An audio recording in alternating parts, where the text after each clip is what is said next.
हाँ तो दोस्तों, सेट डी की बात कर रहे हैं हम। फाइन आर्ट का पेपर है सेट डी। तो ए और बी और सी मैं पहले डिस्कस कर चुका हूँ। क्वेश्चन नंबर 1 है इसमें सेट डी में, मुगल शैली में शाहजहाँकालीन चित्रकला पर टिप्पणी करें। तो अकॉर्डिंग टू आंसर की, तो उसमें शाहजहाँकाल का समय, परिचय और शाहजहाँकालीन चित्र शैली की विशेषताएं, ये 3 हेडिंग है हमारी जो बनेंगी इसमें। तो इसमें सबसे पहले शाहजहाँकाल का समय लिखेंगे हम, 1628 से 1658। परिचय रहा है, परिचय की बात करें तो ये जहांगीर का पुत्र था और इसी के टाइम में स्वर्णकाल था वास्तुकला का। ठीक है, ये हाफ मार्क्स का परिचय है, तो इसमें इतना बहुत है। अब शाहजहाँकालीन चित्र शैली की अगर विशेषता की बात करें तो पॉइंट्स दिए हैं वो। नंबर 1 है, राय कृष्ण दास के अनुसार शाहजहाँकालीन समय में चित्रकारों की संख्या बढ़ी थी। ठीक है, शाहजहाँकालीन समय में चित्रकारों की संख्या बढ़ी थी। क्वेश्चन पूछ सकता है कि किसके टाइम में, किस मुगल शासक के टाइम में चित्रकारों की संख्या बढ़ी, तो वो है शाहजहाँकाल। दूसरा है, चित्रों में लिखाई, खुदाई और रंगमोजी उच्च किस्म की थी। तीसरा है, तकनीकी अभ्यास हद दर्जे का था, मतलब ऊंचे दर्जे का। पुत्र दारा शिको, शाहजहाँ के उससे चित्रकला में रुचि के उससे पुत्र दारा शिको भी रुचि लेने लगा था चित्रकला में। ठीक है, भवन भी कलात्मक बनने लगे थे। 6th पॉइंट है, चित्रों में सफाई, महीनकारी, बारीक काम, हूबहू चित्रण होने लगा था। और 7th पॉइंट है, 3D इफेक्ट, छाया प्रकाश का दिखाई देने लगा था कपड़ों की सलवटों में। जो सलवटें थी उसमें छाया प्रकाश द्वारा दिखाया जाता था 3D इफेक्ट। 8वां है, स्त्रियों के चित्रणों की भरमार थी यहाँ। स्त्रियों के चित्रण कहाँ बने सबसे ज़्यादा, किस शैली में सबसे ज़्यादा बने, तो वह है शाहजहाँकाल। चित्रों में स्वर्ण, सोने का लेप या वर्क, लेप का मतलब परत या वर्क, सोने का प्रयोग होने लगा था चित्रों में। 10th पॉइंट है, व्यक्ति चित्रणों की भरमार। व्यक्ति चित्रणों की शुरुआत हुई थी अकबर काल से, व्यक्ति चित्रणों की भरमार रही शाहजहाँकाल में, सबसे अधिक बने शाहजहाँकाल में। चित्रों के हाशिए चौड़े और अलंकृत, जो चित्रों के हाशिए थे वो चौड़े हो गए थे और अलंकृत या सजावटी हो गए थे। इसमें एक पॉइंट जो छूट गया इसमें आंसर की से, वो मैं बता रहा हूँ आपको। इसी के समय में, इम्पोर्टेंट है इसलिए बता रहा हूँ, शाह कलम के चित्र बनने लगे थे, शाही और कलम से। इसमें रंगों का प्रयोग नहीं होता था, ओनली शाही और कलम का प्रयोग होता था और उस पर लेप लगाकर उनको सुरक्षित कर दिया जाता था। जो मुख्य चित्र है शाहजहाँकाल के, वो भी मैं आपसे डिस्कस कर रहा हूँ। ये आंसर की में नहीं है, लेकिन मैं डिस्कस कर रहा हूँ ताकि आपको शाहजहाँकाल याद रहे। इसी का एक सबसे प्रसिद्ध चित्र है दारा शिको की बारात, जो इसका पुत्र था शाहजहाँ का। दारा शिको और औरंगजेब 2 पुत्र थे। दारा शिको की बारात एक चित्र है, वो बनाया है। ठीक है, और दूसरा है, शाहजहाँ को ग्लोब पर खड़े दिखाया गया है एक चित्र में। ये इम्पोर्टेंट है थोड़ा सा, कई बार क्वेश्चन में पूछ लिया जाता है किस मुगल शासक को ग्लोब पर खड़े हुए दिखाया है, तो आंसर है शाहजहाँ। और तीसरा इम्पोर्टेंट है जो 12th CBSE के सिलेबस में है, संत रायदास व कबीरदास, तो इसका है उस्ताद फ़कीरुल्लाह खां। उस्ताद फ़कीरुल्लाह खां ने बनाया था। और दारा शिको की बारात जो थी वो, दारा शिको की बारात, दारा शिको की बारात हाजी मदानी ने बनाया था। नेक्स्ट क्वेश्चन हमारा, किशनगढ़ चित्र शैली पर नोट लिखें। तो इसमें फिर से सबसे पहले हम समय लिखते हैं। तो समय जो रहा है 17वीं शताब्दी से 19वीं शताब्दी, जैसा कि राजस्थानी शैली का रहा है। परिचय की बात करें हम, तो जोधपुर के राजा थे उदय सिंह, उनके 8वें पुत्र थे किशन सिंह। जोधपुर के राजा उदय सिंह का पुत्र था 8वां किशन सिंह, ने इसकी स्थापना की थी 1609 में। और शैली के, किशनगढ़ शैली के संस्थापक रहे हैं राजा सावंत सिंह। इनके यहाँ प्रसिद्ध चित्रकार था निहाल चंद। तथा इसी को स्वर्ण काल मानते हैं हम। किशनगढ़ शैली का स्वर्ण काल किसके काल को मानते हैं? राजा सावंत सिंह के समय को। तो अब बात करते हैं हम यहाँ राज परिवार जो था यहाँ का, किशनगढ़ शैली का राज परिवार, ये वैष्णव भक्ति और कवि भी रहे हैं। ठीक है, यहाँ के राजा कवि भी रहे हैं और वैष्णव भक्ति से रिलेटेड रहे हैं। दूसरा है यहाँ राजा राज सिंह थे, वो बहुत बड़े वीर, धर्मपरायण, मतलब कि सभी धर्मों का बराबर मानने वाले, कला रसिक, कला को रस पीने वाले और स्वयं चित्रकार भी थे। कौन से राजा किशनगढ़ शैली के चित्रकार थे? राजा राज सिंह। इनका पुत्र था सावंत सिंह, जो नागरीदास के नाम से कविता लिखता था, कवि था ये।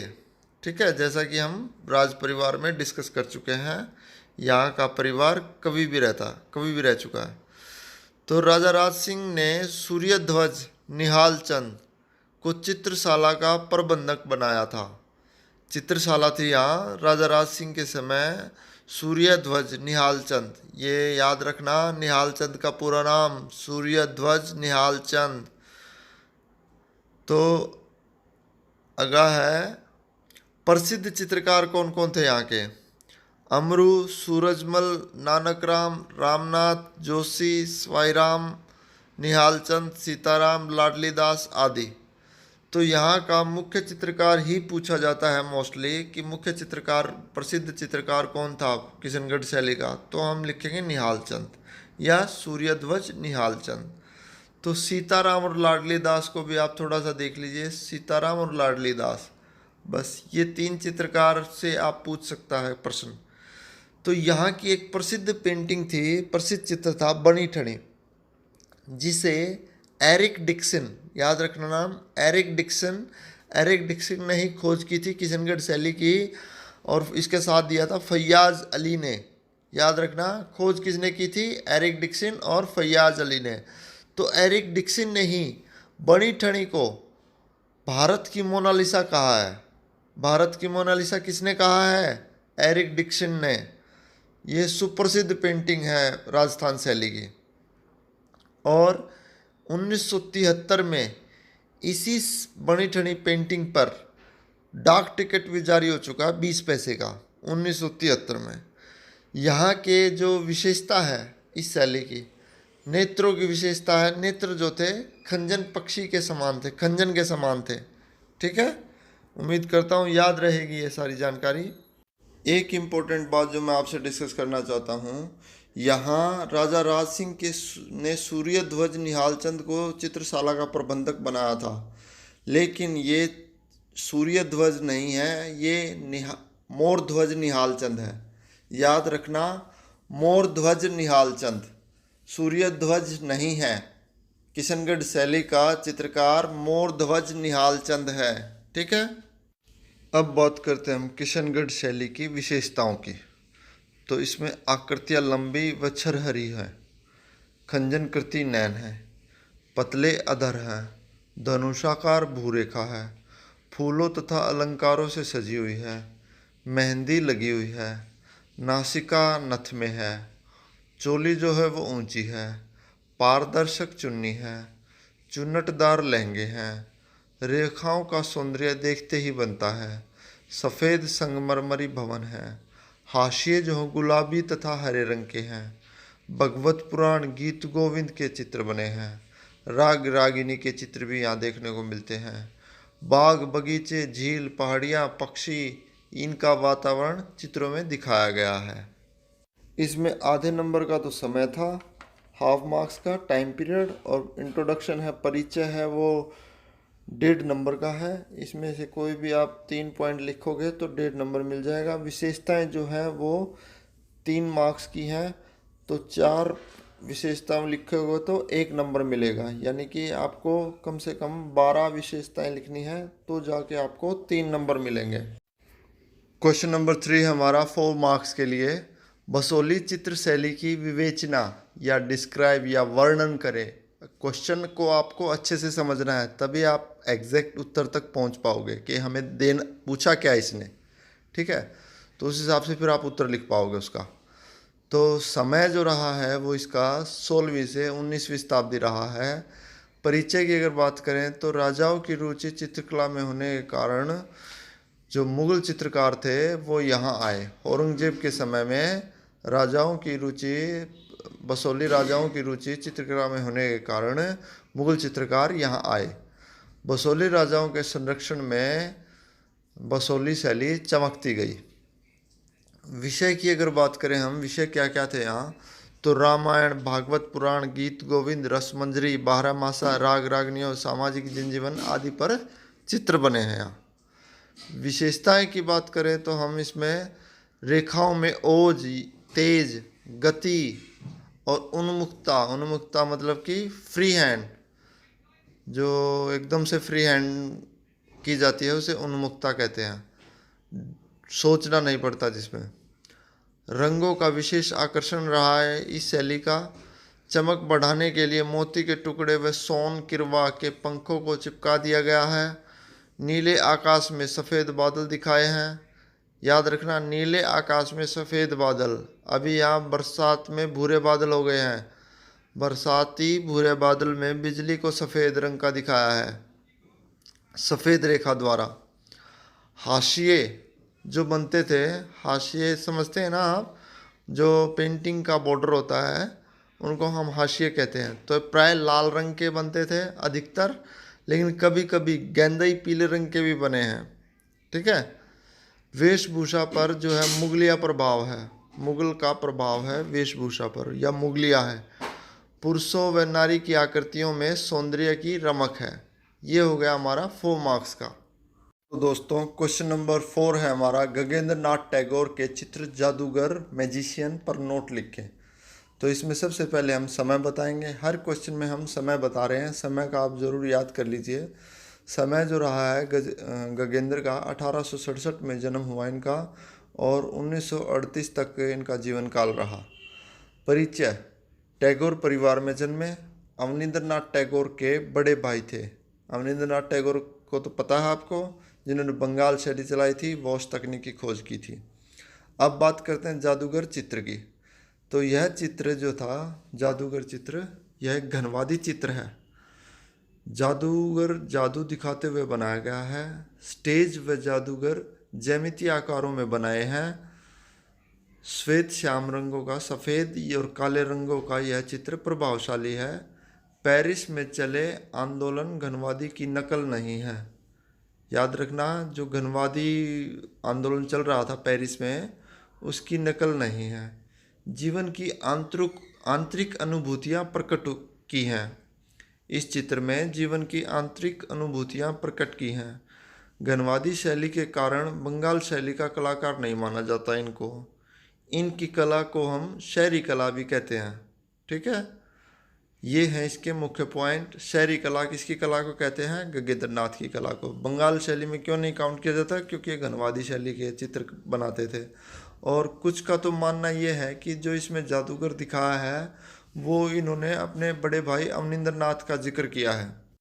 हाँ, तो क्वेश्चन नंबर 6 है हमारा, 2 चित्र केंद्रों के नाम लिखो जो बहमनी सुल्तानों के संरक्षण में फले फूले। बहमनी सुल्तान ये कहाँ पर थे? बहमनी वंश, ये दक्षिण शैली से रिलेटेड है। ठीक है, तो दक्षिण शैली से रिलेटेड आते ही हमारे माइंड में ये आना चाहिए, बीजापुर, गोलकुंडा, अहमदनगर और हैदराबाद, ये 4 मुख्य केंद्र थे। तो हम क्वेश्चन नंबर 7 था, इसी से रिलेटेड सेट सी में दक्षिण शैली के मुख्य केंद्र कौन कौन से हैं? 2 मार्क्स का था वहाँ भी। तो वहाँ बीजापुर जो लिखा है इन्होंने कर्नाटक, गोलकुंडा आंध्र प्रदेश, अहमदनगर मध्य प्रदेश और इसमें एक हैदराबाद, ये भी आंध्र प्रदेश। ठीक है, अब question number 7, triumph of labour मूर्ति की व्याख्या करें। तो यह मूर्ति डीपी राय चौधरी ने बनाई है, 1954 में बनाई थी। माध्यम इसका कांस्य था, कांस्य में बनाई थी, ब्रॉन्ज में। 1959 में 1959 में गणतंत्र दिवस पर चेन्नई में मरीन बीच पर इसको स्थापित किया गया था। इसमें 4 श्रमिक लठ की सहायता से पत्थर को धकेलते हुए दिखाए गए हैं। मजदूरों की मांसपेशियां, जोर लगाने का ढंग मूर्ति को अद्भुत बनाता है। यह मूर्ति मॉडल से बनाई गई है, यानी कि मॉडल खड़ा करके तब ये मूर्ति बनी थी। मॉडलिंग स्कूल के चौकीदार व एक छात्र ने की थी। ठीक है, किसने की थी? स्कूल के चौकीदार और एक छात्र ने। मजदूरों को संघर्ष करते हुए दिखाया है और उनकी जीत दिखाई है। क्वेश्चन नंबर 7 है दोस्तों, एम.एफ. हुसैन के चित्रों की व्याख्या करें। तो इसके बारे में हम लिख सकते हैं, आधुनिक भारत के प्रसिद्ध चित्रकार हैं। इन्होंने अपने चित्रों के लिए समाज का विरोध भी सहना पड़ा। उनके चित्र धर्म व प्रतीकों पर आधारित हैं। बड़े से बड़े कैनवास पर चित्रण करने में दक्ष थे। उनके चित्र सरल व रंगीन हैं। ये अकॉर्डिंग टू आंसर की है आपके। हाँ तो दोस्तों, क्वेश्चन नंबर 8 है हमारा 1 मार्क्स के लिए। तिरंगे को हमारे राष्ट्रीय ध्वज के रूप में कब अपनाया गया? आंसर है 22 जुलाई 1947। क्वेश्चन नंबर 9 है हमारा, किशनगढ़ शैली के चित्र बनी ठनी के कलाकार का नाम लिखें। आंसर है निहाल चंद। क्वेश्चन नंबर 10 है हमारा, सोन किरवा के पंख किस शैली में प्रयोग हुए? आंसर है बसोली शैली। क्वेश्चन नंबर 11 है, तंजौर शैली के विषय वस्तु लिखें। आंसर है राधा कृष्ण, विष्णु, गणेश। क्वेश्चन नंबर 12 हमारा, वुमेन फेस चित्र के कलाकार का नाम लिखें। आंसर है रविंद्रनाथ टैगोर। क्वेश्चन नंबर 13 है हमारा, कौन से कलाकार मास्टर मोशाय के नाम से प्रसिद्ध थे? आंसर है नंदलाल बोस। उम्मीद करता हूँ मेरे द्वारा दी गई जानकारी आपके कुछ काम आएगी। अगर वीडियो अच्छी लगे तो प्लीज़ लाइक, शेयर और सब्सक्राइब। अगर आप कुछ सजेशन देना चाहते हैं तो प्लीज़ मेरे कमेंट बॉक्स में लिखिए। Thank you.